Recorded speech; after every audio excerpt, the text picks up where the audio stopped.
Hello guys, welcome back to our YouTube channel. तो देखिए, मैं आपका दोस्त अभय आज आप लोगों के साथ लेकर आया हूँ वीडियो, जिसमें आज हम देखने वाले हैं जो भी दिल्ली यूनिवर्सिटी के सेमेस्टर 4 के स्टूडेंट हैं, चाहे वो बीकॉम प्रोग्राम का स्टूडेंट हो या बीकॉम ऑनर्स का स्टूडेंट हो, रेगुलर का स्टूडेंट हो या सोल का स्टूडेंट हो, उन सभी के पास एक मेन सब्जेक्ट है जिसका नाम है इंटरनेशनल बिजनेसेस।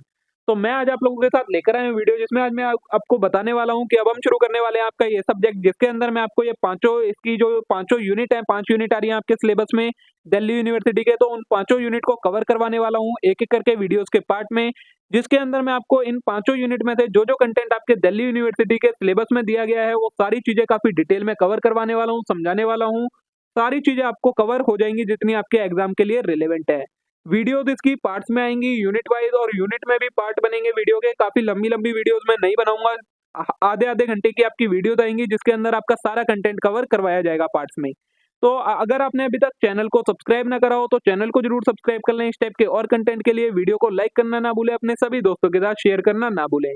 ये जो कंटेंट कवर करवाने वाला हूँ मैं आपको, वो अपनी बुक में से कवर करवाने वाला हूँ, जो बुक क्रिएट करी हुई है हमने। अगर आपको ये बुक परचेज करनी है तो आप परचेज कर सकते हैं, आपको पीडीएफ फॉर्म में अवेलेबल मिलेगी परचेज करने पर, जिसके अंदर से मैं आपको सारी चीजें कवर करवाने वाला हूँ। इसके अंदर आपका जितना भी दिल्ली यूनिवर्सिटी के सिलेबस में कंटेंट दिया गया है, एक एक कंटेंट सारा कवर करा गया है। उसके अलावा आपको मोस्ट एक्सपेक्टेड प्रीवियस ईयर के क्वेश्चंस प्रोवाइड करवाए गए हैं यूनिट वाइज, और साथ में आपको 2 प्रीवियस ईयर के क्वेश्चन पेपर भी प्रोवाइड करवाए गए हैं इसके अंदर। अगर आपको बुक परचेज करनी है तो आप टेलीग्राम या व्हाट्सएप पर डीएम करिए, वहां पर आपको इसकी सारी डिटेल मिल जाएंगी। तो आज की वीडियो हम शुरू करते हैं और देखते हैं इन सारी चीजों को काफी डिटेल में। तो देखिए, आज है हमारे पास यूनिट नंबर 3 का पार्ट नंबर 1, यूनिट नंबर 3 जिसका नाम है इंटरनेशनल ट्रेड एंड बीओपी। इसे आज हमें स्टार्ट करना है वीडियो में। सबसे पहले देखते हैं आपका इसमें कंटेंट क्या क्या दिया है जो आपको कवर करना है आपके दिल्ली यूनिवर्सिटी के सिलेबस में। तो इसमें सबसे पहले आपको करनी है थ्योरीज ऑफ इंटरनेशनल ट्रेड। कौन कौन सी theory? Theory of absolute advantage theory, theory of competitive advantage, factor proportion theory, Leontief paradox, product life cycle, theory of national competitive advantage. इसके अलावा instrument of trade control, balance of payment statement and its component, ये चीज आपको इस unit में cover करनी है। तो सबसे पहले थ्योरीज स्टार्ट होंगी। सबसे पहली थ्योरी आई है theory of absolute cost advantage. तो according to Adam Smith, trade between two nation is based on absolute advantage. जो एडम स्मिथ हैं वो ये कहते हैं कि दो कंट्रीज के बीच में, दो नेशंस के बीच में अगर ट्रेड होता है तो वो किसी ना किसी एडवांटेज की वजह से होता है। when one nation is more efficient than another in the production of one commodity। क्या बोला है कि मान लो एक कंट्री है, वो किसी एक कमोडिटी के प्रोडक्शन में एफिशिएंट है, मतलब उसका प्रोडक्शन कम कॉस्ट पर कर सकती है, but less efficient then the other nation in producing a second commodity. लेकिन वहीं जो सेकंड कमोडिटी है वो दूसरी कंट्री है, वो ज्यादा कम कॉस्ट पे बनाती है as compare to first country. then both the nation can gain by each specializing in the production of commodity of its absolute advantage। तो दोनों नेशन क्या करेंगे, वो जिस चीज में स्पेशलाइज है उसका एडवांटेज उठाएंगे, and exchange part of its output with the other nation for the commodity of absolute disadvantage. और जिस चीज में वो स्पेशलाइज नहीं है, जो उनका डिसएडवांटेज है, उसे दूसरे कंट्री के साथ ट्रेड कर लेंगे। तो ये चीज कहलाती है आपकी theory of absolute cost advantage. By this process are utilized resources are utilized in more efficient way and the output of both commodity will rise। इससे क्या होता है, जो रिसोर्सेज होंगे वो अच्छे तरीके से यूटिलाइज होंगे और जो आउटपुट होगा दोनों कंट्रीज का वो बढ़ जाएगा। According to Smith, whether advantage which one country has over the another by natural or acquired in this respect of no consequences। क्या बोला है, जो भी एडवांटेज है एक कंट्री का दूसरी कंट्री के ऊपर, चाहे उसने का नेचुरल एडवांटेज हो या एक्वायर करा हो, इससे उस कंट्री के ऊपर कोई भी इम्पैक्ट नहीं पड़ता है। ठीक है, इस थ्योरी के पिटफॉल्स क्या हैं, मतलब क्या क्या एक तरीके से इसमें कमियां हैं थ्योरी में। तो the theory is vague and lack clarity. जो ये थ्योरी है थोड़ी सी वेग होती है, मतलब एम्बिगियस टाइप की है, इसमें क्लैरिटी ज्यादा नहीं है। नेक्स्ट है, according to this theory every country should be able to produce certain product at low cost compared to other country and should produce certain the other at comparatively high cost than the other country। Thus Smith analyzes as weak and unrealistic। क्योंकि इस theory में ये बोला गया है कि एक country है वो एक प्रोडक्ट कम कॉस्ट पे बनाती है तो दूसरा प्रोडक्ट हाई कॉस्ट पे बनाती है। तो इससे क्या समझ में आता है कि जो ये एज्यूम करा गया है कि ऐसा होगा ही हर कंट्री में कि वो एक प्रोडक्ट कम कॉस्ट पे बनाएगी ही बनाएगी और दूसरा प्रोडक्ट हाई कॉस्ट पे बनाएगी जो दूसरी कंट्री में किसी में कम कॉस्ट पर होगा, ऐसा एज्यूम करा है। ये बहुत ज्यादा अनरियलिस्टिक हो जाता है और ये एजम्पशन एक तरीके से वीक हो जाता है। ठीक है, नेक्स्ट है हमारी second theory, theory of comparative advantage. तो according to comparative cost theory, countries in the long run will tend to specialize in the business, production and marketing of those goods in whose business they enjoy comparative low cost advantage and import other goods in which the countries has comparative cost disadvantage if free trade is allowed। क्या बोला है, comparative cost theory के according जो country long run में क्या करती हैं, किसी एक बिजनेस मतलब किसी एक चीज के प्रोडक्शन या मार्केटिंग में स्पेशलाइज हो जाती हैं उस गुड्स के जो कि उनको कंपेरेटिवली लो कॉस्ट पे प्रोड्यूस होता है। मतलब वो जो कंट्री अपने कंट्री के अंदर जो कमोडिटी को लो कॉस्ट पे प्रोड्यूस करती हैं उसके अंदर स्पेशलाइज मानी जाती हैं। अब वो क्या करती हैं, उस गुड को दूसरी कंट्री में सेल करती हैं जहां पर उनका क्या होता है, उस कंट्री में वो गुड महंगा होगा तो उस कंट्री में अपना ये गुड को सेल करेंगी और इससे वो एडवांटेज कमाती हैं उस कंट्री के डिसएडवांटेज की वजह से। तो वो चीज कहलाती है comparative cost theory. This specialisation help in mutual advantage of country participating in international business. इससे क्या होता है, जो कंट्रीज इंटरनेशनल बिजनेस के अंदर एंटर कर रही हैं उन्हें म्यूचुअली एडवांटेज मिलता है इस चीज का। एक्सप्लेनेशन दी है थ्योरी की एक एग्जांपल की मदद से। Suppose the production of a unit of wine in England require 120 man for a year. क्या बोला है, इंग्लैंड के अंदर एक वाइन की यूनिट बनाने के लिए 120 लोगों की जरूरत पड़ती है एक साल में। While a unit of cloth required 100 man for the same period. वहीं क्या है कि जो क्लॉथ की यूनिट है वो बनाने के लिए सिर्फ 100 मैन की जरूरत पड़ती है। On the other and the production of same quantity of wine and cloth in Portugal require 80 and 90 man respectively. वहीं क्या बोला है, पुर्तगाल के अंदर जो है वो सेम वाइन और क्लॉथ सेम यूनिट बनाने के लिए कितने 80 और 90 मैन की जरूरत पड़ती है। Thus England is more labour than Portugal in producing both wine and cloth. तो इस केस में क्या हो गया, इंग्लैंड में वाइन और क्लॉथ दोनों बनाने के लिए ज्यादा लोगों की जरूरत पड़ रही है as compare to Portugal. Hence Portugal possesses an absolute advantage in both wine and cloth. तो इससे क्या हो गया, पुर्तगाल के पास दोनों केस में एब्सोल्यूट एडवांटेज आ गया। Amongst the two Portugal greater advantage is production of wine and exporting to England since the cost of production of wine is 80 as compared to 120 man is less than cost of production of cloth as 90 as compared to 100 man। तो क्या बोला है, लेकिन फिर भी जो पुर्तगाल है उसका जो ग्रेटर एडवांटेज है वो किस चीज में है, वाइन को एक्सपोर्ट करने में है, क्योंकि पुर्तगाल में वाइन बनाने में 80 मैन लग रहे हैं जबकि इंग्लैंड में कितने 120 लग रहे हैं। वहीं क्लॉथ बनाने में पुर्तगाल में 90 लग रहे हैं जबकि इंग्लैंड में सिर्फ 110 का डिफरेंस है। तो जो पुर्तगाल को एडवांटेज है वो किस चीज में है, ज्यादा वाइन एक्सपोर्ट करने में ज्यादा एडवांटेज है इंग्लैंड को। On the other hand, it is England's interest to specialize in the production of cloth in which it has least comparative disadvantage। वहीं अगर इंग्लैंड चाहे अपना इंटरेस्ट ढूंढना, अपना स्पेशलाइज ढूंढना, तो वो किस में ढूंढेगी, जिसमें उसे कम मैन पावर लग रही है, जो कि क्या है, cloth. Since the cost of production of cloth in England is less than as compare to wine, क्योंकि जो cost of production of cloth है इंग्लैंड में वो कम है as compare to wine. Thus trade is beneficial for both the country. तो इस case में इससे क्या हो जाएगा, जो ट्रेड है वो दोनों कंट्रीज के लिए बेनिफिशियल हो जाएगा। अब डेरिवेटिव ऑफ दिस थ्योरी है वो ड्राइव कहां से करी गई है, तो नंबर 1 आएगा efficient allocation of global resources से। क्या होता है, जो ग्लोबल रिसोर्सेज है मतलब पूरे वर्ल्ड के रिसोर्सेज है वो अच्छे से एलोकेट हो पाते हैं। Maximisation of global production at least possible cost, जो प्रोडक्शन है पूरे वर्ल्ड के अंदर वो सबसे कम लीस्ट पॉसिबल कॉस्ट पर हो पाता है। फिर प्रोडक्ट प्राइस बिकम मोर और less equal among world market, जो प्रोडक्ट प्राइस है वो वर्ल्ड मार्केट के अंदर कम या उसके इक्वल ही आ जाते हैं जितना सबसे कम होता है, कोई भी हाई प्राइस नहीं रख पाता। Demand for resources and product among world nation will be optimise, और जो डिमांड होती है रिसोर्सेज और प्रोडक्ट की वर्ल्ड के अंदर वो भी कैसी हो जाती है, ऑप्टिमाइज डिमांड हो जाती है। क्रिटिसिज्म ऑफ दिस थ्योरी, इस थ्योरी के क्या क्या एक तरीके से ड्रॉबैक है, क्या क्या क्रिटिसिज्म है।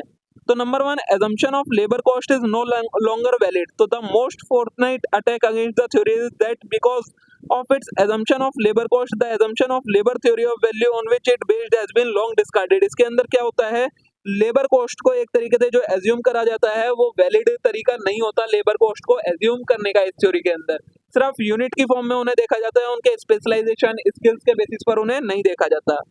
फिर labour is not the only factor. तो another objection against the comparative cost theory is that regard labour as the only factor of production in the modern enterprises factor like capital and entrepreneur assume greater importance as compared to labor।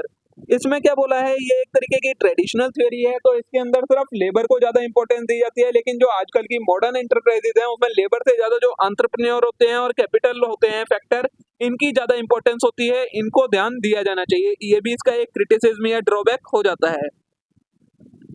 Next है assumption of constant cost not valid। तो the classical theory is based on unrealistic assumption of constant cost in real life। जो ये theory है ये किस चीज पर base है, जो कॉस्ट होगी वो कांस्टेंट रहेगी, लेकिन रियल लाइफ में ऐसा नहीं होता है। However, after a certain stage, every production is subject to increasing cost or diminishing return। क्योंकि जो भी प्रोजेक्ट होता है उसको हर एक स्टेज के बाद मतलब कुछ टाइम के बाद उसकी कॉस्ट बढ़ जाती है और जो उसका रिटर्न होता है वो कम हो जाता है। The additional quantity beyond this stage can be produced only at higher cost. और उस क्वांटिटी से ज्यादा अगर हमें कुछ भी प्रोडक्शन करना होता है तो फिर हमें हायर कॉस्ट पर ही वो प्रोडक्शन करना पड़ता है, तो ये एक इसका ड्रॉबैक हो जाता है। नेक्स्ट फिर है स्टैटिक थ्योरी। तो the theory is static in the sense that it assume so many thing as given and unalterable. ये जो थ्योरी है ये स्टैटिक होती है, मतलब क्या है स्टैटिक ये थ्योरी की ये जो चीजें एज्यूम करती है इसमें वो कैसी हैं, या तो उसमें दी गई होती है या ये मानकर एज्यूम करी जाती है कि ये अनअल्टरेबल है, मतलब इनमें कोई भी चेंज नहीं आएगा। assumption like full employment and fixed and constant supply of factor of production are far from reality। इसके अंदर जो फुल एम्प्लॉयमेंट की assumption होती है या फिर fixed and constant supply factors की, मतलब जो हमारे पास फैक्टर्स हैं वो लिमिटेड है, ये assumption कहीं पर भी इन्वॉल्व नहीं होती है, मतलब दूर दूर तक इससे किसी तरीके से ये जुड़ी नहीं होती है। नेक्स्ट है एब्सेंस ऑफ ट्रांसपोर्ट कॉस्ट। तो the theory assume transport cost to be absent. इस थ्योरी के अंदर किसी भी टाइप की ट्रांसपोर्ट कॉस्ट को इन्वॉल्व नहीं करा जाता है। Actually however transport cost do make a difference in the direction and volume of international trade. क्योंकि लेकिन जो एक्चुअल में होता है जो ट्रांसपोर्ट कॉस्ट होती है उसका भी इंटरनेशनल ट्रेड के ऊपर एक ज्यादा इन्फ्लुएंस होता है। ट्रांसपोर्ट कॉस्ट भी हम डिसीजन लेते समय कि इंटरनेशनल ट्रेड किस तरीके से करना है उस टाइम पर ट्रांसपोर्ट कॉस्ट को भी डिसीजन के प्रोसेस में इन्वॉल्व करते हैं। There are several branches of production in which transport cost are even higher than production cost. क्योंकि कई बार क्या होता है कई ऐसी ब्रांचेज होती हैं कंपनी की जहां पर ट्रांसपोर्टेशन कॉस्ट ज्यादा आती है as compare to production cost, मतलब गुड्स को बनाने की कॉस्ट उतनी नहीं आती है जितना उनको ट्रांसपोर्ट करने की कॉस्ट आ जाती है, तो ये भी इसका एक ड्रॉबैक हो जाता है थ्योरी का। ठीक है, नेक्स्ट थ्योरी है हमारी प्रोडक्ट लाइफ साइकिल थ्योरी। तो Raymond Vernon initially proposed the product life cycle theory in the mid 1960। ये किसने दी थी थ्योरी प्रोडक्ट लाइफ साइकिल की? रेमंड वर्नन ने दी थी 1960 के आसपास। Vernon argued that the wealth of size of US market gave us firm a strong incentive to develop cost saving process innovations। जो US market था उस टाइम पर जब इन्होंने ये थ्योरी डेवलप करी थी तो उन्होंने ये कहा था कि जो वेल्थ है और साइज है यूएस मार्केट की वो हमें एक ये कहते हैं कि आपको इनिशिएटिव लेना है चाहिए किस चीज से रिलेटेड इनोवेशन का, कि एक ऐसी इनोवेशन करें जिससे कॉस्ट सेविंग प्रोसेस डेवलप किया जा सके। तो Vernon further argued that most new product are initially produced in America.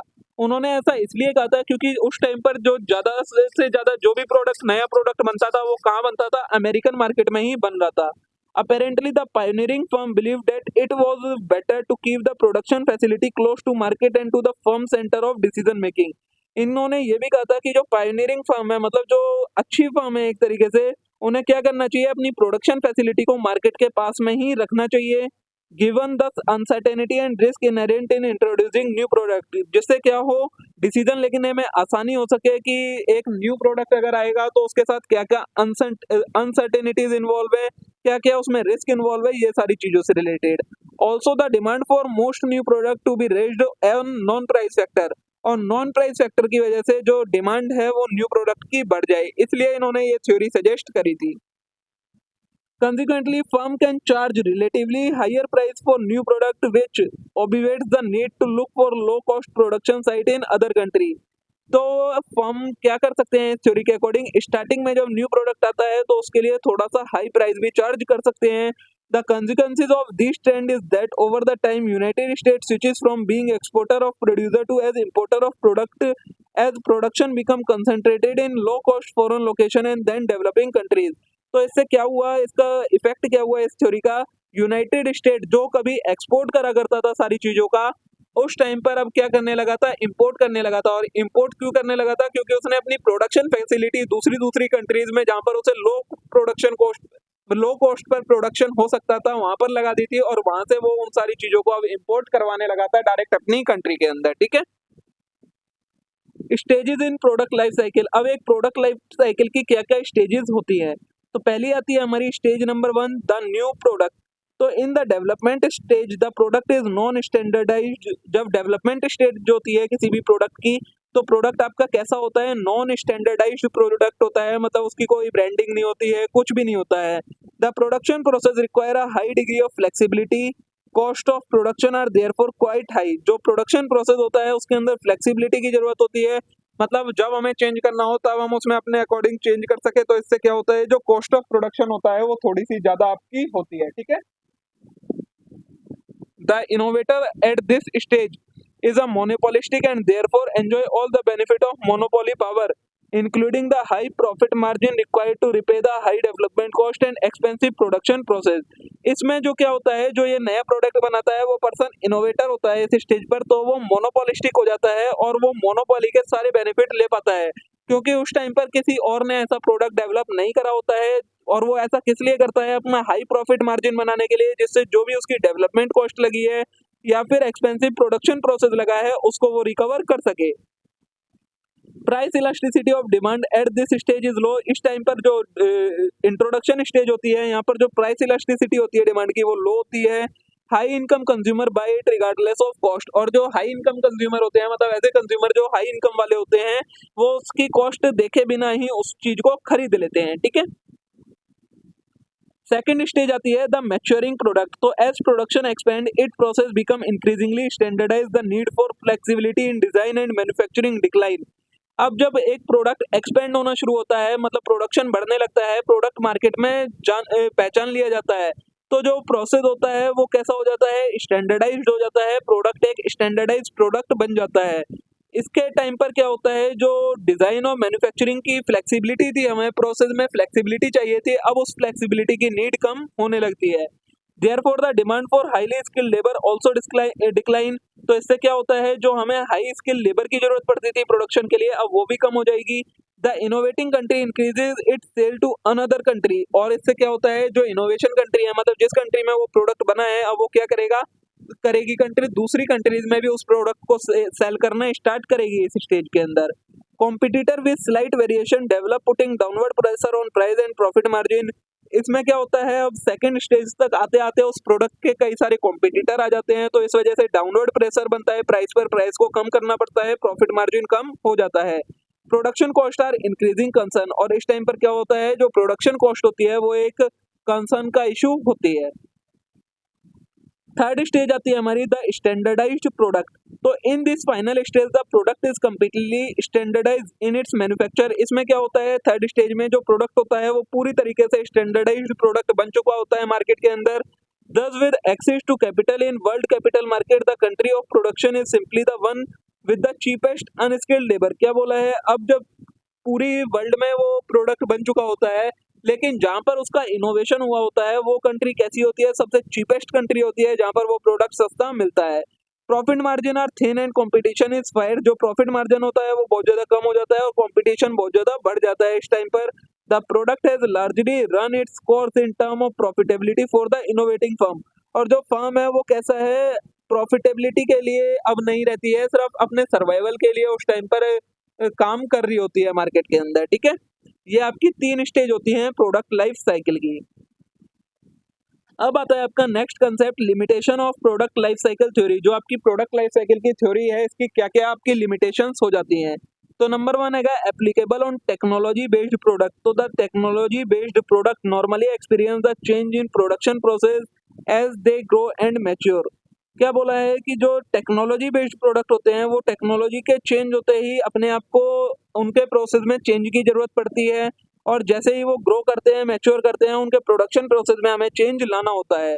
Other products such as resource based और service which employ capital in form of human capital are not necessarily categorized by the stage of maturity. जो ऐसे product होते हैं जो किस चीज पर based होते हैं, रिसोर्सेज पर बेस्ड होते हैं या सर्विसेज पर बेस्ड होते हैं, उनमें ऐसी कोई कैरेक्टरिस्टिक नहीं होती है मैच्योरिटी स्टेज के ऊपर, तो उनको किसी भी तरीके की टेक्नोलॉजी में चेंज करने की जरूरत नहीं होती है, तो वो उनका एडवांटेज होता है हो जाता है, और प्रोडक्ट लाइफ साइकिल के अंदर इन टेक्नोलॉजी बेस्ड प्रोडक्ट का वो डिसएडवांटेज बन जाता है।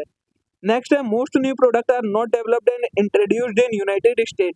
तो although it may be true that from 1945 to 1975 most new products were introduced in US, there have always been important exception. In recent year it has been noted that many new products are now introduced in Japan, US and the advanced European nation।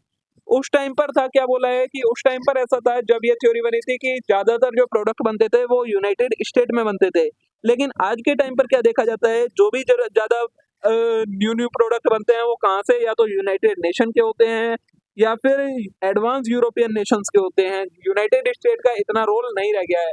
तो इस तरीके से अब ये theory की एक limitation बन जाती है, क्योंकि ये थ्योरी यूनाइटेड मार्केट को ध्यान में रखते हुए बनाई गई थी।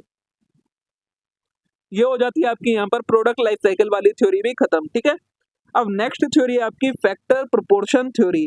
तो the theory is based on country production factor, land, labour and capital which provide the fund for investment in plant and equipment. क्या बोला है, ये जो थ्योरी है वो किस चीज पर बेस है, जो एक कंट्री के फैक्टर ऑफ प्रोडक्शन होते हैं, लैंड, लेबर एंड कैपिटल, जो कि कंपनी को प्लांट एंड इक्विपमेंट में इन्वेस्टमेंट प्रोवाइड करवाते हैं। They determined that the cost of any factor or resource was function of supply and demand। ये बताते हैं कि जो भी कॉस्ट के फैक्टर, मतलब फैक्टर की जो कॉस्ट होती है वो किस चीज पर डिपेंड करती है, डिमांड एंड सप्लाई पर डिपेंड करती है।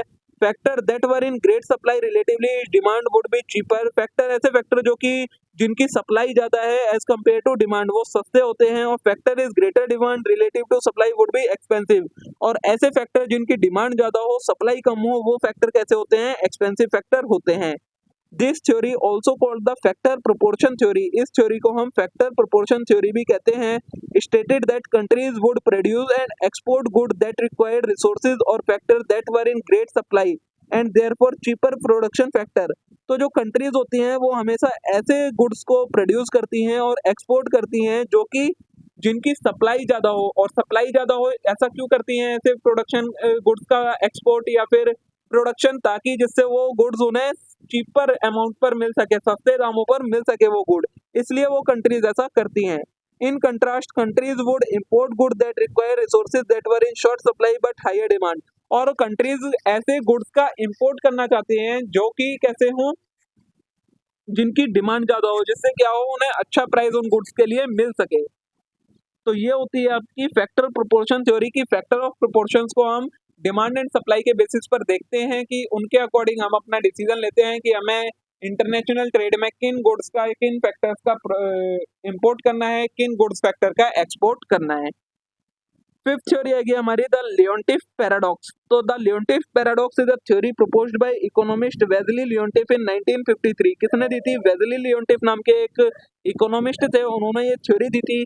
The paradox refers to the unexpected finding that the United State which was considered to be a capital abundant country was exporting more labor intensive goods and exporting more capital intensive goods। Paradox क्या मतलब, क्या है यहाँ पर, paradox का मतलब है ये देखा गया जो यूनाइटेड स्टेट था उसके अंदर एक ये एक्सेप्शन देखी गई कि वो एक कैसी कंट्री बन गई थी, कैपिटल अबंडेंट कंट्री होने के बावजूद क्या कर रही थी, जो लेबर इंटेंसिव गुड्स थे उनका एक्सपोर्ट कर रही थी और जो कैपिटल इंसेंटिव गुड्स थे उसका इंपोर्ट कर रही थी। This contradict the prediction of hackers all in model. इसने क्या करा, जो हैकर्स ऑल इन का मॉडल था उसको कॉन्ट्रडिक्ट कर दिया इस थ्योरी ने। विच suggest that country would export good that had an abundance of factor 4। क्योंकि जो हैकर्स ऑल इन मॉडल है वो ये कहता है कोई भी कंट्री उस गुड्स का एक्सपोर्ट करती है जिसमें उसे एबंडेंस होती है, लेकिन जो यूनाइटेड स्टेट है वो उल्टा कर रहा था। कैपिटल एबंडेंट कंट्री होने के बावजूद वो क्या कर रहा था, एक्सपोर्ट कर रहा था लेबर इंटेंसिव गुड का, जो कि उस वाली थ्योरी का उल्टा था। तो इसे इसलिए पैराडॉक्स बोला गया है।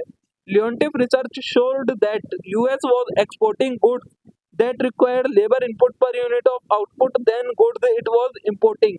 लियोंटिफ की सर्च के अकॉर्डिंग ये देखा गया था कि जो यूएस है वो उन गुड्स को एक्सपोर्ट इसलिए कर रही है क्योंकि उनमें labour input per unit of output चाहिए जो कि उसे इंपोर्टिंग गुड्स पर नहीं चाहिए। This lead to conclusion that US was not a capital abundant as previously thought and raised question about the validity of Hacker-Solin model in explaining the international trade pattern।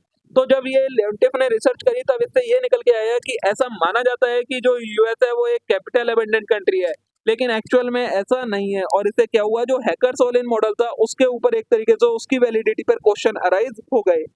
The Leontief paradox sparked further research into the determinant of international trade pattern and has influenced the development of new trade theory. तो इससे क्या हुआ, लियोनटिफ ने और भी कई सारी researches करी इंटरनेशनल ट्रेड के पैटर्न को जानने के लिए, और उसने कई सारी और भी नई नई थ्योरीज दी थी। ठीक है, लास्ट थ्योरी बची है जो आपकी, वो है theory of national competitive advantage.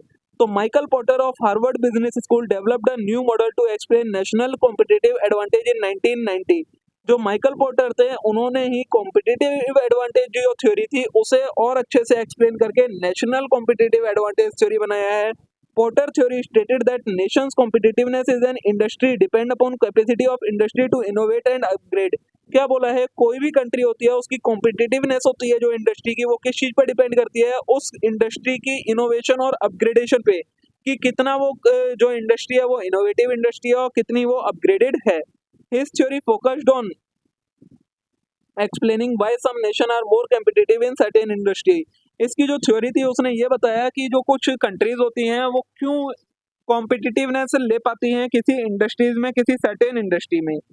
तो to explain this theory Porter identify 4 determinant that link together. The 4 determinant are local market resource and capability, local market demand condition, local supplier and complementary industry and local firm characteristics. तो इन्होंने ये 4 चीजों के according बताया है इसको।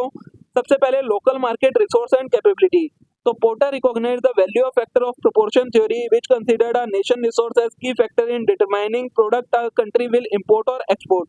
Porter ने क्या देखा कि जो फैक्टर ऑफ प्रोडक्शन की वैल्यू थ्योरी के अकॉर्डिंग उन्होंने ये कंसीडर करा कि किसी भी कंट्री के रिसोर्सेज होते हैं उसके ऊपर डिपेंड करता है कि वो कंट्री किन गुड्स का एक्सपोर्ट करेगी और किन गुड्स का इंपोर्ट करेगी। नेक्स्ट है लोकल मार्केट डिमांड कंडीशन। तो Porter believe that sophisticated home market is critical to ensuring ongoing innovation thereby creating a sustainable competitive advantage. Companies whose domestic market are sophisticated, trend setting and demanding force continuous innovation and the development of new product and technology।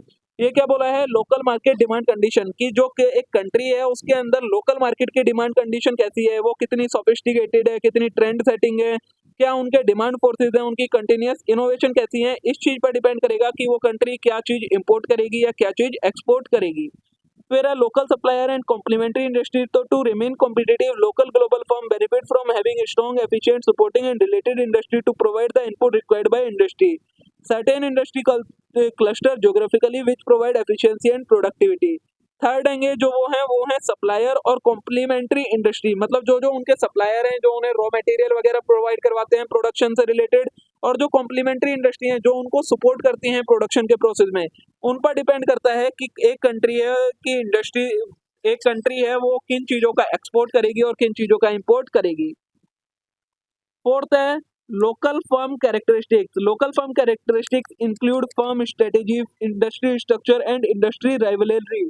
Local strategy affect a firm's competitiveness. A healthy level of rivalry, local firm will super innovation and competitiveness। Fourth है local firm characteristic की जो एक industry है उसकी characteristics क्या है, उसके rival कौन कौन है, उसका स्ट्रक्चर क्या है, उसकी स्ट्रेटेजी क्या है, इस चीज पर भी डिपेंड करता है कि वो कंपनी एक्सपोर्ट क्या करेगी, इंपोर्ट क्या करेगी। ठीक है, तो ये आपके 4 डिटर्मिनेंट थे 6th वाली थ्योरी के। इसी के साथ देखिए दोस्तों, आपकी जो थ्योरी वाला कंटेंट था, जो आपकी 6 थ्योरी थी आपको कवर करनी थी आपके सिलेबस में, वो 6 की 6 थ्योरी मैंने आपको कवर करवा दी है।